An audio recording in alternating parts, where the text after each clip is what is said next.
Hello students, आज हम लोग स्टार्ट करेंगे एक नया चैप्टर जिसका नाम है एनिमल किंगडम। लास्टली हम लोगों ने प्लांट किंगडम ख़त्म किया। 5 किंगडम क्लासिफिकेशन हम लोगों ने स्टार्ट किया था। 5 किंगडम क्लासिफिकेशन में से हम लोगों ने किंगडम मोनेरा कंप्लीट कर लिया, किंगडम प्रोटिस्टा कंप्लीट कर लिया, किंगडम फंजाई कंप्लीट कर लिया और किंगडम प्लांट कंप्लीट कर लिया। ये हमारा 5 किंगडम क्लासिफिकेशन में से लास्ट किंगडम है और सबसे बड़ा किंगडम है। सबसे बड़ा जो चैप्टर हमारे एनसीईआरटी से ले लो या आप नीट सिलेबस का ले लो, सबसे बड़ा जो चैप्टर है वो हमारा एनिमल किंगडम है। तो ये काफ़ी बड़ा चैप्टर होने वाला है, तो आपको पेशेंस के साथ इसको पढ़ना है, ठीक है। इसमें से याद रखना कि एनिमल किंगडम को किस तरीके से पढ़ना मैं आपको बता देता हूँ। इसमें जो क्वेश्चंस है वो यूनिक कैरेक्टर्स के आते हैं। इसमें हम लोग बहुत सारे टाइप्स के एनिमल्स के बाद बहुत सारे फाइलम्स पढ़ने वाले हैं। तो यूनिक कि इस एनिमल के पास ये यूनिक है, इसके पास ये यूनिक है। फिश है तो उसके पास कुछ यूनिक कैरेक्टर है, मैमल में ये यूनिक कैरेक्टर है, ठीक है। तो यूनिक कैरेक्टर के क्वेश्चन एनिमल किंगडम से आते हैं। तो आपको एग्जाम्पल्स और यूनिक कैरेक्टर पे फोकस करना है। जो भी मैं क्लास में बताता जाऊंगा उसको हाईलाइट करते जाना है, तो आप इजीली एनिमल किंगडम सीख जाओगे, ठीक है। स्टार्ट करते हैं हम लोग लेक्चर 1। तो what is an animal? Animals are multi cellular and heterotrophic organism. Animal जो है वो मल्टी सेलुलर है, हेट्रोट्रॉफिक ऑर्गेनिज्म है without cell wall. Cell wall हमें एनिमल्स में नहीं देखने को मिलती, सेल वॉल हमें प्लांट में देखने को मिलती है बट एनिमल में नहीं। एंड क्लोरोफिल भी हमें देखने को नहीं मिलेगी। Without cell wall and chlorophyll, okay. ये डिफरेंट टाइप के एनिमल्स है, आप लोगों ने कुछ देखे होंगे कुछ नहीं देखे होंगे। हम एक एक करके सबको डिस्कस करेंगे यहाँ पर। अब हमें क्या क्या पढ़ना है यहाँ पर, ये बहुत इंपॉर्टेंट है। हमें मेजर फाइलम्स 11 मेजर फाइलम्स हमको पढ़ने। फर्स्ट है फाइलम पॉरीफेरा, फिर हम लोग पढ़ेंगे निडेरिया, उसके बाद अपन पढ़ेंगे टेनोफोरा, फिर प्लेटीहेलमिन्थिस, एस्केलमेंथिस, एनिलिडा। ये आप लोगों ने शायद छोटी क्लासेस में थोड़ा थोड़ा इनके बारे में सुना भी होगा, पढ़ा भी होगा। एनिलिडा के बारे में आर्थ्रोपोडा, मोलस्का, इकाइनोडर्मेटा, हेमिकॉर्डेटा और कॉर्डेटा। कॉर्डेटा में हायर ऑर्गेनिजम्स आ जाते हैं, सारे फिश, रेप्टाइल्स, मैमल्स, ठीक है। तो ये सब हमको पढ़ने हैं। पहले इस लेक्चर में हम लोग बेसिक ये पढ़ेंगे कि हम क्लासीफाई कैसे कर रहे हैं। आप बोलोगे सर आपने ये अलग अलग नाम तो लिख दिए, किस बेसिस पे आपने क्लासीफाई किया इनको कि ये बेसिस है ना। तो इस लेक्चर में हमको बेसिस के बारे में पढ़ना है कि किस बेसिस पे हम क्लासिफिकेशन कर रहे हैं, और फिर नेक्स्ट लेक्चर से हम एक एक करके सबको हर लेक्चर में एक फाइलम को कवर करने की कोशिश करेंगे, ठीक है। स्टार्ट करते हैं आगे। बेसिस कैसे हम लोगों ने, बेसिस ऑफ क्लासिफिकेशन क्या है, ठीक है। फर्स्ट है लेवल ऑफ ऑर्गेनाइजेशन, ठीक है, कि किस लेवल पे, सेलुलर लेवल पे है, टिश्यू लेवल पे है वो ऑर्गेनिज्म, टिश्यू सिस्टम लेवल पे है, ऑर्गन लेवल पे है, ऑर्गन सिस्टम लेवल पे, ठीक है। बॉडी सिमेट्री क्या है, जर्मिनल लेयर्स, ठीक है, 3 लेयर्स होती है, अभी आगे हम डिस्कस करेंगे। तो वो उसके पास 3 है, 2 है, कौन कौन सी लेयर है। बॉडी कैविटी कैसी, जिसको हम बोलते हैं सीलम, ठीक है, सीलोम, बॉडी कैविटी कैसा है, एक एक करके सबको डिस्कस करने वाला हूं मैं, टेंशन मत लो। मेटामोरिज्म, बॉडी में सेगमेंटेशन है या नहीं, बॉडी में सेगमेंट्स है या पूरा एक बॉडी है। और नोटोकॉर्ड प्रेजेंट है कि नहीं, ठीक है। नोटोकॉर्ड क्या है ये हम आगे इन 6 को डिस्कस करने वाला हूं इस लेक्चर में, ठीक है। तो फर्स्ट आ गया हमारा लेवल ऑफ ऑर्गेनाइजेशन में, basis of on organization of cells. Animal are grouped into 4 levels, ठीक है। सेलुलर लेवल का हो सकता है, टिश्यू लेवल का हो सकता है, ऑर्गन लेवल ऑफ ऑर्गेनाइजेशन हो सकती है, ऑर्गन सिस्टम हो सकता है, ठीक है। तो ये एकदम सिंपल और ये सबसे कॉम्प्लेक्स, ओके। जैसे आप देख सकते हो यहाँ पर cells are arrange as loose cell segregate, this is cellular level. Example आ गया हमारा Porifera. Tissue level, cells are arrange into tissue, इसमें हमें टिश्यूज मिलेंगे, ठीक है। Example Cnidarian and Ctenophora. Organ level, tissue are arrange into organs, organ मिलेंगे, ठीक है। हायर एनिमल्स प्लेटीहेलमिन्थिस से लेके कॉर्डेट्स तक। और ऑर्गन सिस्टम लेवल हमें कहाँ मिलेगा, हमको हायर में, ठीक है, एनिमल्स में, मैमल्स में हमको ऑर्गन सिस्टम लेवल मिलेगा। तो ये बहुत अच्छा स्लाइड है जिसमें आप चारों का एग्जाम्पल देख पा रहे हो। डायरेक्टली आपको पूछा जाएगा कि इन चारों में से कौन सा ऑर्गन लेवल है, इन चारों में से कौन सा सेलुलर लेवल है, तो आपको ऑप्शन पॉरीफेरा टिक करना है। अगर ऐसा क्वेश्चन दिया है कि इन चारों में से कौन सा टिश्यू लेवल है, तो ऑप्शन में ये दोनों में से कोई दिया होगा। तो ये बहुत इंपॉर्टेंट स्लाइड है, इससे आप समझ भी सकते हो कि किस तरीके से जो है सिंपल से कॉम्प्लेक्स की तरफ ये जा रहा है। ये सबसे कॉम्प्लेक्स ऑर्गेनिज्म जो है जिनमें ऑर्गन सिस्टम लेवल हमें देखने को मिलेगा, ओके। आगे चलते, उसके बाद है organ system of different animals show complexity, मतलब digestive system, incomplete digestive system मतलब उनकी बॉडी में एक ही ओपनिंग होगी, फूड एनगल्फ करने की और वेस्ट निकालने की एक ही ओपनिंग होगी, तो उसको हम बोलेंगे इनकम्प्लीट डाइजेस्टिव सिस्टम। अगर माउथ एंड एनस दोनों प्रेजेंट है, फूड एनगल्फ करने के लिए अलग ओपनिंग बॉडी में और फूड वेस्ट को निकालने के लिए बॉडी में दूसरी ओपनिंग, तो उसको हम बोलते हैं कंप्लीट डाइजेस्टिव सिस्टम। जैसे हमारे अंदर माउथ एंड एनस दोनों प्रेजेंट है तो we have a complete digestive system, but Cnidaria and Platyhelminth has incomplete digestive system, मतलब बॉडी में एक ही ओपनिंग है, उसी से आपको फूड भी लेना है, उसी से आपको वेस्ट को बाहर भी निकालना है। उसी तरीके से सर्कुलेटरी सिस्टम, अगर ब्लड बॉडी कैविटी में फ्लो होता है, सेल्स ब्लड में डूबे रहते हैं, तो उसको हम बोलते हैं ओपन सर्कुलेटरी सिस्टम।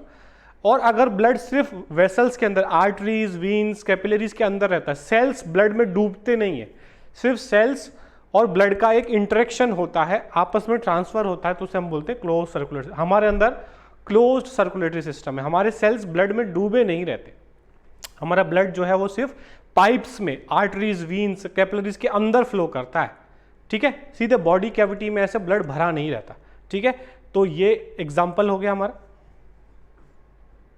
उसके बाद second type basis of classification का आएगा, पहला हो गया हमारा levels of organization, cellular tissue.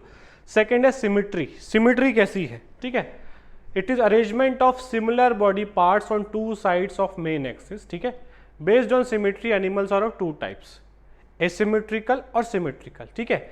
दोनों पार्ट सेम है तो सिमेट्रिकल, अगर दोनों पार्ट सेम नहीं है तो एसिमेट्रिकल। यहाँ पे आप देख सकते हो कि अगर बीच से मेन एक्सिस से कट कर रहे हैं तो इधर कुछ अलग मिल रहा है, इधर कुछ अलग मिल रहा है, तो ये एसिमेट्रिक हो गया। अगर बीच में से क्रॉस कर रहे हो, दोनों तरफ एक ही जैसा पार्ट मिला तो सिमेट्रिक हो गया, ठीक है। तो एसिमेट्रिक के एग्जांपल्स मोस्ट पॉरीफेरस और स्नेल्स। सिमेट्री के examples body can be divided into to similar parts, ठीक है। इसको और आगे देखते हैं हम लोग। अब सिमेट्री में दो टाइप है, ठीक है, सिमेट्री के दो टाइप है, रेडियल सिमेट्री और bilateral. Here body can be divided into two equal halves by any vertical plane, ठीक है। हम ऐसे कट करें, ऐसे कट करें, किसी भी तरीके से कट करें, सेंटर के थ्रू होते हुए किसी भी एंगल से कट करें तो दो पार्ट में डिवाइड हो जाएगी बॉडी, उसको हम बोलते हैं रेडियल सिमेट्री। एग्जांपल्स सम पॉरीफेरस, सम बोल रहे, देखो पहले यहाँ पे भी एसिमेट्रिकल में भी आए हैं कुछ पॉरीफेरा, ठीक है। तो पॉरीफेरा एसिमेट्रिकल में भी है और सिमेट्रिकल में भी, रेडियल में है, cnidarians, ctenophores and echinoderm. Echinoderm adult में जो है वो रेडियल सिमेट्री में आते हैं, ठीक है, और जो चाइल्ड में मतलब लार्वा स्टेज में वो बायलेटरल में चले जाते हैं, ठीक है। अब बायलेटरल क्या है, here body can be divided into right and left half only in one plane. अब देखो यहाँ पर इस स्ट्रक्चर को देखो, अगर मैं इसको बोलूँ हमें इक्वल हाफ में डिवाइड करना है तो हमें ऐसे ही कट करना पड़ेगा, ऐसे ही कट करना पड़ेगा, तब भी हमें इसके दो इक्वल हाफ्स मिलेंगे क्रैब के। अगर मैं ऐसे कट कर दूं या ऐसे कट कर दूं तो मुझे दो इक्वल हाफ्स कभी नहीं मिलेंगे। यहां पर मैं इसको ऐसे कट करूं या ऐसे कट करूं, ठीक है, इसको आप देख सकते हो कि इसको मैं ऐसे कट कर दूं या इसको मैं ऐसे कट कर दूं, मुझे दो इक्वल हाफ्स ही मिलेंगे, है ना। इसको मैं ऐसे कट कर दूं, ऐसे कर दूं, बट यहाँ पर मुझे इसको बॉडी को ऐसे सामने से नीचे की तरफ कट करना पड़ेगा, बीच में से नीचे की तरफ कट करना पड़ेगा, तभी मुझे इक्वल, इसको हम बोलते हैं बायलेटरल सिमेट्री, ठीक है। दोनों के डिफरेंस को समझ लो। जब हम किसी भी एंगल से सेंटर से कट करें और दो हाफ्स मिल जाए तो रेडियल, बट एक ही तरीके से कट करें और दो हाफ मिले तो बायलेटरल। इसमें एग्जाम्पल प्लेटीहेल्मिन्थिस से लेके और ऊपर तक जितने भी हैं कॉर्डेट्स तक, ठीक है।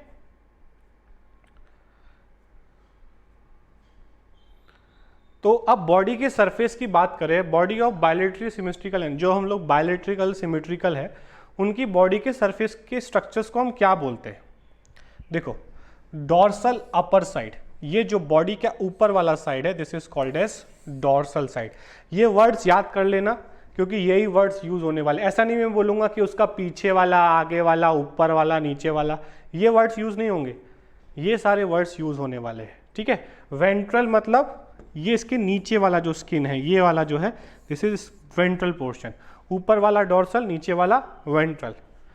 उसके बाद लेफ्ट एंड लेटरल साइड्स तो हो गए। एंटीरियर, माउथ की तरफ जो रीजन होता है वो कहलाता है एंटीरियर रीजन, ठीक है, और जो टेल की तरफ रीजन होता है वो कहलाता है पोस्टीरियर रीजन। क्लियर है?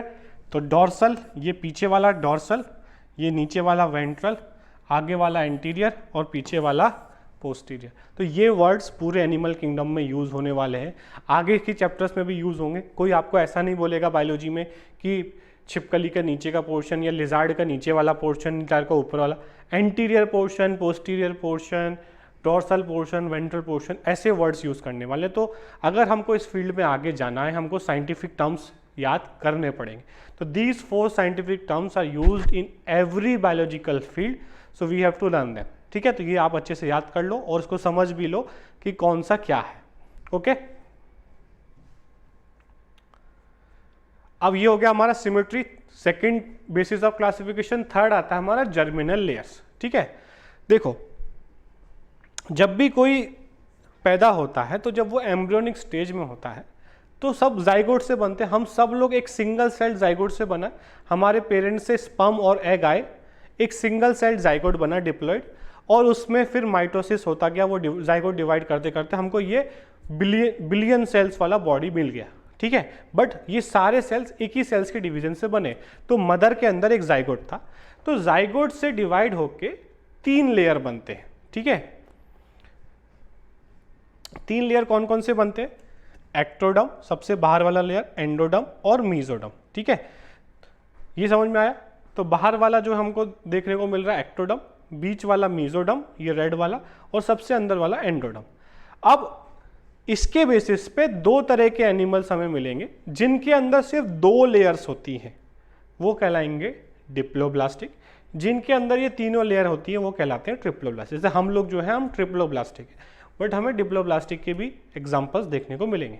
ठीक है, तो जब एम्ब्रियो बनता है तो बॉडी के, और these are the layers of embryo from which all body, और उन तीनों लेयर से जाइगोट डिवाइड होकर 3 लेयर बनाता है। फिर वो 3 लेयर में डिवाइड हो जाता है कि ये ऊपर वाली लेयर हार्ट बनाएगी, लंग्स बनाएगी, किडनी बनाएगी, बीच वाली लेयर जो है स्किन बनाएगी, टीथ बनाएगी, नेल्स बनाएगी, उसके अंदर वाली लेयर जो है वो स्टमक बनाएगी, इंटेस्टाइन बनाएगी, ब्रेन बनाएगी। ऐसे 3 पार्ट्स में वो डिवाइड कर लेते हैं। ठीक है, तो तीनों लेयर्स कुछ कुछ ऑर्गन्स बनाते हैं, बट ऐसा नहीं है कि सिर्फ यही ऐसे ही ऑर्गेनिज्म मिले जिसमें तीनों लेयर, हमें ऐसे ऑर्गेनिज्म भी मिलेंगे जिसमें 2 लेयर। तो डिप्लोब्लास्टिक, ट्रिप्लोब्लास्टिक के बेसिस पे भी हम एनिमल्स को डिवाइड कर सकते हैं कि उनके अंदर जर्म लेयर कौन सी है। ठीक है, ये जर्म लेयर वर्ड में यूज करूंगा, जर्म लेयर, तो आपको समझ जाना या तो उसके अंदर 3 होंगी या 2 होंगी।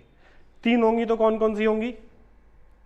एक्टोडर्म सबसे बाहर वाली, बीच वाली मीजोडर्म और अंदर वाली एंडोडर्म। और अगर 2 होंगी तो एंडोडर्म और एक्टोडर्म, मतलब मीजोडर्म नहीं होगी डिप्लोब्लास्टिक में। ठीक है, यहाँ पे आपको लिखा हुआ है डिप्लोब्लास्टिक और ट्रिप्लोब्लास्टिक में डिफरेंस। यहाँ पर हमें 2 लेयर मिलेंगी। ठीक है,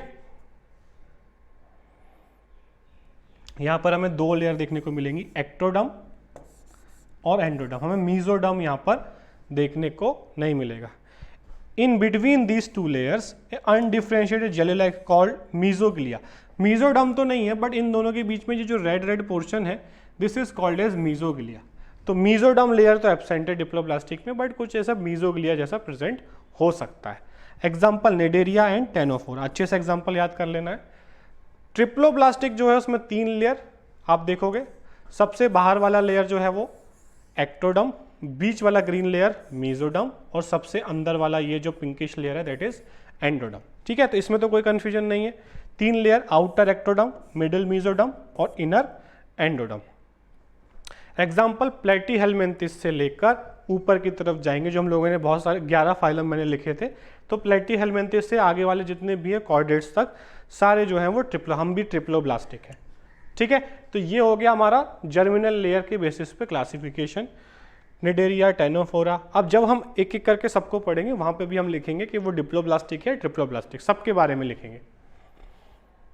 4th है हमारा classes basis of classification, coelom, body cavity के ऊपर। It is the cavity line by mesoderm. Mesoderm से जो कैविटी लाइन हो रहा है, ठीक है, दिस कैविटी, ये वाला जो लेयर आपको दिख रहा है, ये व्हाइट वाला जो पोर्शन आपको दिख रहा है, this is called the coelom या body cavity. Coelom separate muscles of gut and body wall. ठीक है, गट मतलब होता है एलिमेंट्री कैनाल, उसकी मसल्स को बॉडी वॉल से। ठीक है। ये जो बाहर वाली वॉल है, देखो ये जो बाहर वाली स्किन है, मान लो ये वाली जो स्किन है, दिस इज बॉडी वॉल, और जो हमारे अंदर इंटेस्टाइन की जो मसल्स है, दोनों के बीच में जो स्पेस है, उस स्पेस को हम बोल रहे हैं coelom. Based on nature of coelom, animals are of 3 types. Acoelomate जिसमें सीलोम नहीं होता है, सीडोसीलोमेट जिसमें मतलब सीलोम होता है बट फॉल्स सीलोम, उसको हम बोलते हैं सीडोसीलोमेट, और जिनमें प्रॉपर सीलोम प्रेजेंट होता है, those are called as coelomate. ठीक है, तो सीलोम के बेसिस पे, बॉडी कैविटी के बेसिस पे 3 तरह के एनिमल्स हमें मिलेंगे। ए सीलोमेट जिसमें सीलोम बॉडी कैविटी एब्सेंट है, सीडोसीलोमेट जिसमें है बट फॉल्स है, और जिसमें ट्रू बॉडी कैविटी है, सीलोमेट। ठीक है, तो acoelomate, no coelom, space between body wall, इसको मैं एक बार अच्छे से हम लोग इसको समझ लेते हैं। The space between body wall and diastric cavity is filled with matrix, parenchyma present होगा। यहां पर कोई भी बॉडी कैविटी नो सीलोम हमें मिलेगा। एग्जांपल पॉरीफेरा टू प्लेटीहेल्मिन, पॉरीफेरा से लेके उस चार्ट में देख सकते हो जो पहले चार्ट बनाया, पॉरीफेरा से स्टार्ट हो रहा था वो चार्ट फाइलम का, और 11 फाइलम थे, पॉरीफेरा से प्लेटीहेल्मिन्थिस तक सब ए सीलोमेट है। ठीक है, उसके बाद फॉल्स सीलम, ये कुछ कुछ टुकड़ों में यहाँ पर सीलम मिलेगा, पूरा ऐसे वाइट पोर्शन नहीं मिलेगा। Here the body cavity is not lined by mesoderm, mesoderm is scattered pouches, mesoderm आप देख रहे हो, दिस इज स्कैटर्ड पाउचेस, थोड़े थोड़े हिस्से में मेसोडर्म है और बीच में है, तो these are called as acoelomate. False coelom है यहाँ पे, कंप्लीट सीलम नहीं है। Example Aschelminthes. ठीक है, याद हो जाएगा एस्केलमेंथिस। उसके बाद है सीलोमेट जिनके पास ट्रू सीलम, ये मेसोडर्म है और ये पूरा आपका सीलोम कैविटी है। ठीक है, here coelom arises from mesoderm, coelom is lined by peritoneal layer and filled with coelomic fluid, जो फील्ड इसके अंदर जो फ्लूइड भरा हुआ है उस फ्लूइड को हम सीलोमिक फ्लूइड बोलेंगे। ठीक है, यहाँ पर एग्जाम्पल क्या हो गया हमारा, एनिलिडा से लेके हायर ऑर्गेनिज्म कॉर्डेट्स तक। ठीक है, तो पॉरीफेरा से प्लेटीहेल्मिन्थिस तक ए सीलोमेट, एस्केलमेंथिस सीडोसीलोमेट, और उसके बाद जितने भी हम हैं वो सीलोमेट। ठीक है, एनिलिडा से लेके ऊपर हायर ऑर्गेनिज्म कॉर्डेट्स तक।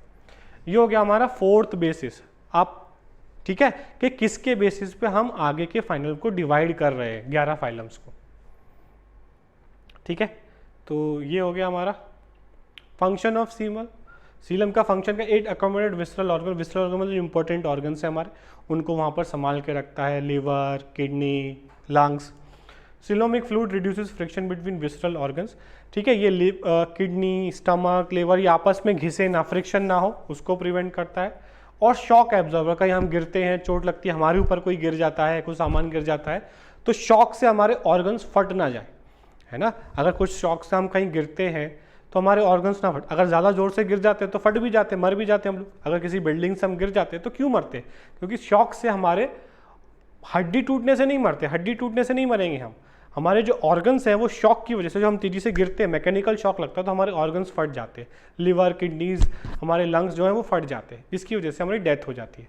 तो नॉर्मल केसेस में हल्के फुल्के गिरने में कुछ नहीं होता, क्योंकि ये शॉक एब्जॉर्बर का काम करता है।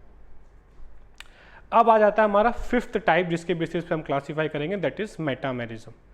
It is the phenomena in which the body और organs is extremely and internally divided. ठीक है, जिससे बॉडी जो है या उसके organ externally internally divided into repeated segments. ये आप देख रहे हो, ऐसे बॉडी अगर सेगमेंट्स में डिवाइडेड है इसको हम बोलते हैं मेटामेरिज्म। यहाँ पे भी आप देख सकते हो कि इसमें आप देखोगे हर थोड़ी देर के बाद एक सेगमेंट है। ठीक है, बॉडी जो है सेगमेंटेड है, तो इनको हम बोलते हैं मेटामेरिक एनिमल्स। ठीक है, एग्जाम्पल क्या है इसके, एनिलिड्स, ऑर्थोपोड्स, ऑर्थोपोड्स में मोस्ट ऑफ द इंसेक्ट जो है वो ऑर्थोपोड्स में आ जाते हैं हमारे। ठीक है, 6th हमारा है notochord. It is mesodermally derived supporting rod, एक रॉड जैसा स्ट्रक्चर होता है, formed on the dorsal side, formed on the dorsal side during embryonic in some animals. कुछ एनिमल्स में एम्ब्रियोनिक कंडीशन में एक रॉड लाइक स्ट्रक्चर बनता है। ठीक है, ये जो आपको दिख रहे हो, this rod like structure embryonic condition is called as notochord. Animals with notochord are called as chordate, जिसमें नोटोकॉर्ड पाया जाता है एम्ब्रियोनिक कंडीशन में, उनको हम बोलते हैं कॉर्डेट्स। हम लोग जो है कॉर्डेट्स हैं। ठीक है, we are chordates, mammals are all chordates. And those without notochord are called non, और जिनमें एम्ब्रियोनिक कंडीशन में ये नोटोकॉर्ड नहीं मिलता है वो कहलाते हैं नॉन कॉर्डेट्स। तो एनिमल को बहुत बड़ी बेसिस पे क्लासीफाई करें तो कॉर्डेट्स और नॉन कॉर्डेट्स, तो लोअर एनिमल्स नॉन कॉर्डेट्स और हायर एनिमल जो है वो कॉर्डेट्स, ठीक है। Reptiles, mammals, amphibian, these are chordates, ठीक है। और उससे नीचे वाले सब poriferan, cnidarian, platyhelminthian, these are non chordates, ठीक है। तो यहाँ पर ये हमारा लेवल्स ऑफ ऑर्गेनाइजेशन हम देख सकते हो, ये एनिमल, ये आपका एनसीईआरटी में डायग्राम ये वाला दिया हुआ है, ये टेबल, ठीक है। तो पॉरीफेरा में जैसे किस तरीके से होता है ये आपको याद कर लेना है, वही चीज़ वापस से लिख दिए। यहाँ पर हमारा जो है फर्स्ट लेक्चर जो है वो कंप्लीट हो गया एनिमल किंगडम का। यहाँ पर हम लोगों ने क्या सीखा, हम लोगों ने बेसिकली बेसिस ऑफ क्लासिफिकेशन, किस बेसिस पे हम एनिमल किंगडम में आने वाले एनिमल्स को क्लासीफाई करते हैं। तो 6 बेसिस थे, 6 बेसिस हम लोगों ने देख लिए।